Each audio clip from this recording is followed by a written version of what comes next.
out to my walk team who helped to plan. If you could raise your hand now. There's Kirsten. Woo! Okay, so I'm going to talk a little bit about my experience with recovery, and then we're going to have Bree from NEDA talk.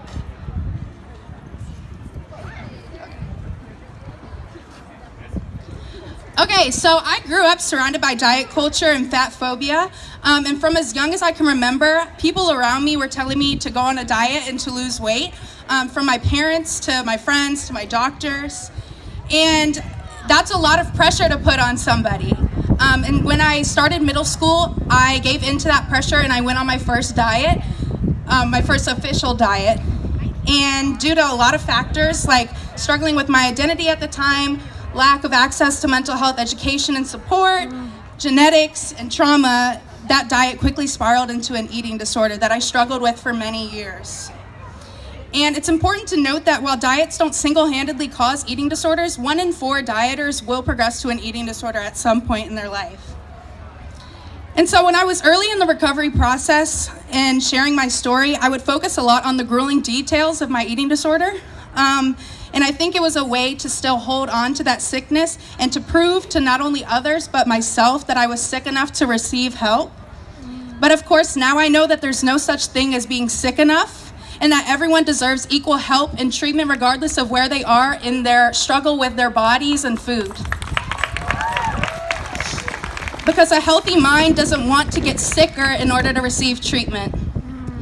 So nowadays, I like to talk more about my experience in recovery and how I found freedom from my eating disorder.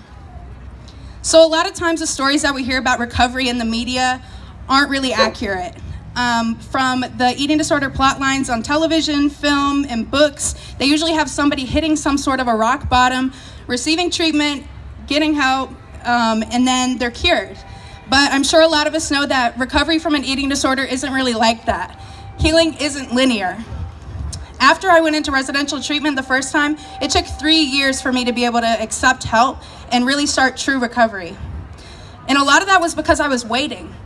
I was waiting for my treatment team to fix me, and I was waiting to feel like I was ready to recover. But like the old quote goes, if we wait until we're ready, we'll be waiting the rest of our lives. So I came to a point where I had to make a decision, like so many people do with an eating disorder. You have to decide between your life or your eating disorder. And I'm so glad every day that something in me wanted recovery enough to choose my life and to be able to keep choosing that every day.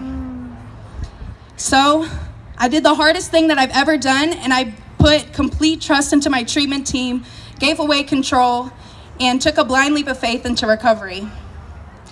Eating disorders are like living in a cage, and they might be comfortable because that's all that you know, but in order to really experience true life, you need to be able to step out of that cage. There's always the ability for you to step back into the cage, but personally, I've never met anyone recovered from an eating disorder that says that they want to go back, and I know that I don't want to go back. Because recovery is worth it. Woo! It's a cliche, I know. And we hear that a lot, that recovery is worth it, but it is. For me, recovery is worth it for the big things like being able to travel the world or organize this walk and speak here today. But more often, it's worth it for the smaller things, like being able to go out in the middle of the night with my friend Kinley and go to cookout, or to be able to walk my dog. Recovery is worth it for your life back, the good and the bad. To be able to see your life without the blinders of calories and weight and food.